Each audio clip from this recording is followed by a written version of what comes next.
Baby, I'm getting used to this now. I'm starting to feel comfy. It's like the big comfy couch. Yeah. Are you ready? I'm gonna ask the question this time. Oh, okay. What has COVID-19 and quarantine taught you about us? That's a good one. You wanna go first or you want me to go first? I think that you feel really ready, so why don't you go first? Okay, good, cool. So we had a pretty wild experience. I mean, like everybody's had their own experience, a very different experience, but This is true. we moved out of our home. We left the city that we've lived in for the past 7 years. We completely readjusted our life, moved to a part of the country we had not really spent much time in, and spent almost 4.5 months there before buying a car, driving across the country, and moving to California into a house with 10 people for 2 consecutive months. And I think that more than anything, COVID, like in this crazy, weird, wild way, has really given me a profound sense of perspective around like what is a necessity to live and like what you and I really need. And in those most like kind of like fundamental stages of us trying to figure it out, it was just about survival. Yeah. It was like, can we get out of this place that we don't think is safe? Can we go to a place that is safe? Can we reestablish our life and some semblance of it? And can we like focus on surviving and like what is necessity to live? Right. And that just simplified things a ton. So I think like that perspective of like simplifying our life and our routine was really, really important for our growth this year. Like I really think it taught us both, like COVID-19 taught us that where we live, what we do, all comes secondary to us being together and us being happy and healthy. And then we've been able to kind of like build back the fun and the excitement and the happiness and the different passions and pursuits after that. Mm-hmm. But I think like it's really redefined what is an essential item. Totally. For us. I completely agree. Thought that was a great synopsis. I mean, it took me a little while to get there, but I feel good about it. I think we can work on it a little bit. What about you? Yeah. I agree with all of those things. I think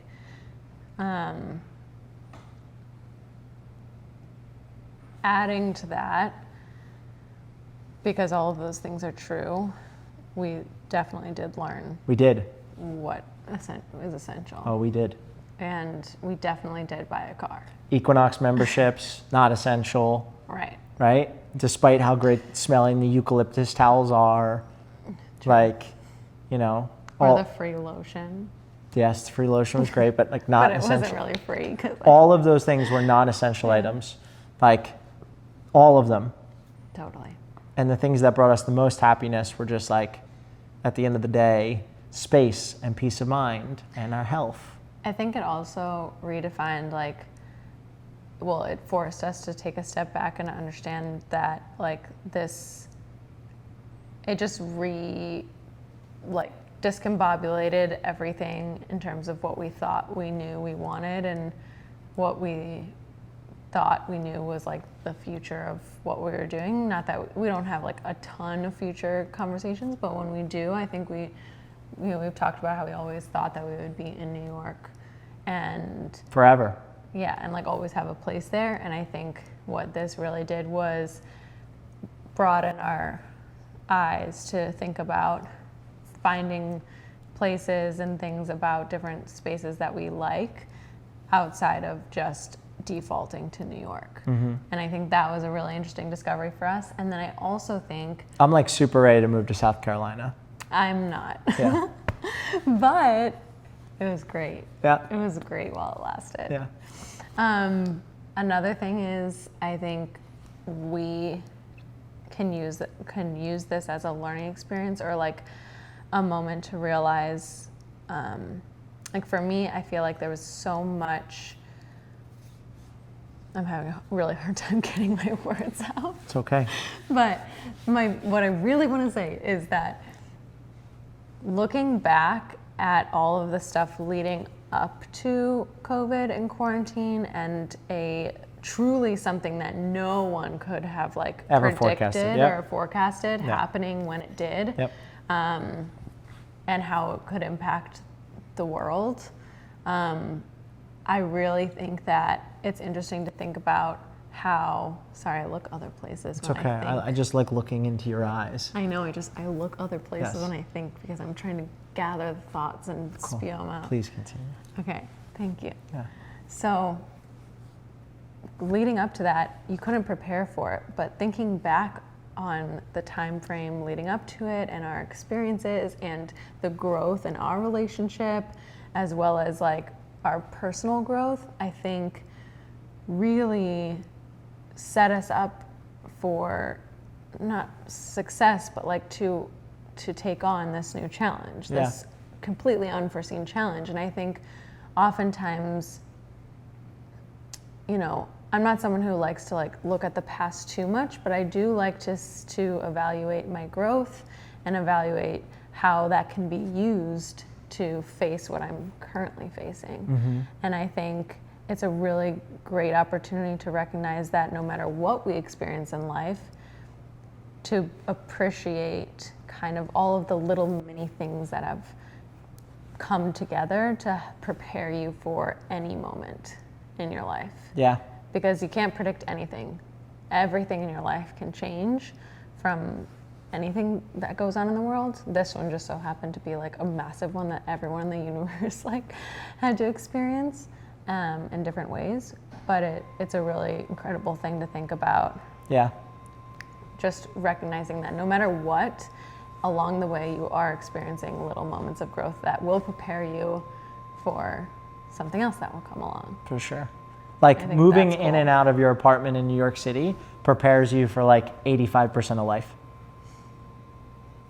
It was a joke. It didn't hit? No, Okay, got it. I didn't think Just that like was that funny. the 5-story walk up in New York City and like getting Oh, yeah, that was just aggressive. like so much. Anyway, what has it taught you about us though? I think it's taught me, Oh, sorry, oh, it's taught me that we can get through a lot together. I think it's also made us grow in having more future conversations about planning and figuring things out that we would have probably taken us a lot longer to get to that point. we were so like, what's happening 6 minutes from now? Yeah. Not 6 months or 6 years. Mm-hmm. Yes. And of course, we're still kind of like a little sporadic and on the go compared to some people who are bigger planners than us. But I think it forced us to have more future thinking conversations than we normally would. And I think that made us grow. And COVID taught us to think about the future more than what's happening right now. yeah, and how also engage us and how we interact when it comes to change and problem solving and like figuring something completely new out that we would have probably never dealt with before, Yeah. which is awesome. I think it showed me not just how resilient we are, but how good of a team we are. Mm-hmm. Because we were able to make decisions fast, and they put us in such a better position than had we not been able to get on the same page as quickly and make those decisions as quickly. Like Yeah. March 9th, I woke up, you rolled over, I said, we got to get out of here. A few days later, we were in a minivan driving out of the state with like whatever belongings we could grab. Mm-hmm. And my sister. And your sister. And like, you know, and that was fun too. Like it was like family, essentials, get in the car, go. Yeah. You know? And we were able to make that decision as a unit. And then every decision thereafter over the past, like almost 8 months now, you know, like every decision we've made thereafter has been a really thoughtful decision on like, how do we make the most of this moment and set ourselves up best for what's to come. And I think that's really beautiful, and that whether that was the decision around moving to California or restructuring our independent businesses, or, you know, even just like thinking about, you know, doing something that was like just a bit unconventional during a time where everybody's like gripping on to the things that they have, rightfully so. We were like, you know, we were able to get on the same page pretty quickly. Yeah. And I make agree. decisions. And also when our actual like very rough plan goes to poop. Yes. Good word. Like Great word. We every year we kind of have a conversation about like what we want for the year ahead at New Year's. And the first thing we said for this year was we want to 2020 was the year of securing the bag. Yes. Which was getting our finances in straight. Yep. And travel. And then the universe was like, nope. LOL. Not you happening. can't do those two things at the same time. Travel requires a lot of money. Yes. So we're not going to let you travel anywhere, and we're going to take you out of New York City because it costs way too much money. Because that's the only way to get your finances straight. Yeah. Yeah. And it was just like, you know, of course, we can read into past experiences and hindsight being 2020, but like I think it's, you know, you and I are at least of the same kind of frame of mind that like things happen for a reason.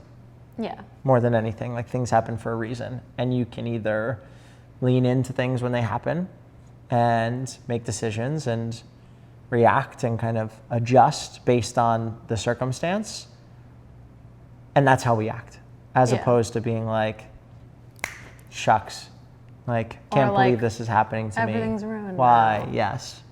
Yeah. How do you? And I think that's truly like a mindset. Like you have to, even when you look for like signs or things like that, those are things you have to look for and be open to. Yeah. And I think a lot of times people are shut off to them, and you need to be open for them. Anyways. One of the other things I want to say that quarantine's taught me about you, and I know that I've said how resilient we are as a couple, but I think independently, what I've watched over the course of the past few months is how strong and truly independent you are. Like you are completely operating autonomously. You started your own company during the midst of all of this. You onboarded new clients. You like dove in 2 feet with me into the crazy ideas that I had, like why we're here, like jumped in both feet on top of all of the things that you were doing independently to make sure that you were securing the bag. And that independence, I have a great deal of respect for, especially when I feel like we could have thrown in the towel. We could have been like, shh, it's good living down here in South Carolina, you know? Like, let's just ride Coast this out, for a little. you know, enjoy it. And that would have been beautiful and amazing. But watching you instead approach life and the moment with a tenacity that I think a lot of people would have been very apprehensive about showing, just like further taught me how resilient and independent you truly are. And as somebody who's always seen themselves as like a bit of an independent person, independent thinker, somebody who like even at times can be a bit of a loner in the way that they approach things, like I think you've taught me a lot about how strong you truly are. And I always knew it was there, but it's been really fun to watch.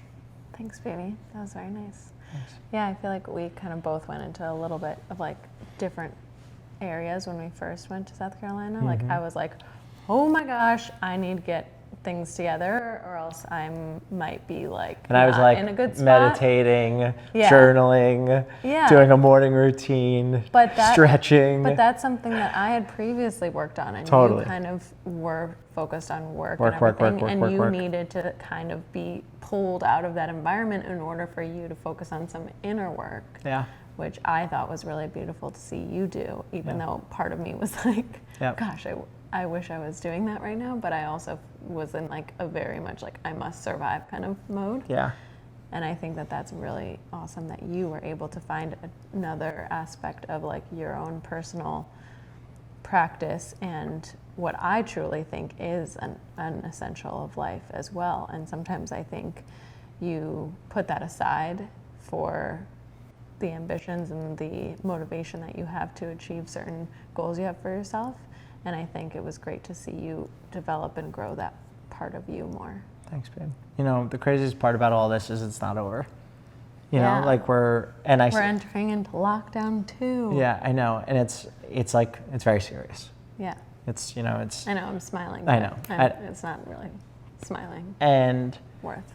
I know that we will, together, like, I think as we enter this next phase, I feel like I'm on much firmer ground now and ready for even if things get worse. And like, of course, we never even want to project or put that out into the world. Mm-hmm. And of course, everything that this brought is incredibly like saddening and frustrating on so many levels and for different reasons. But I just want to say that I feel like I'm much more ready to face all of it when I have you by my side, knowing what we've been through for the past 8 months. Me too, baby. That was so cute. Wow. Thanks, babe. Thank you. Okay. That's it. That's all. All right, that's done. Yeah, I didn't learn anything else. Okay. We probably learned some more things, Maybe but a it's few. okay. We Maybe don't a have few. enough. Maybe it's for another chat. Okay, sounds good. Thanks, babe.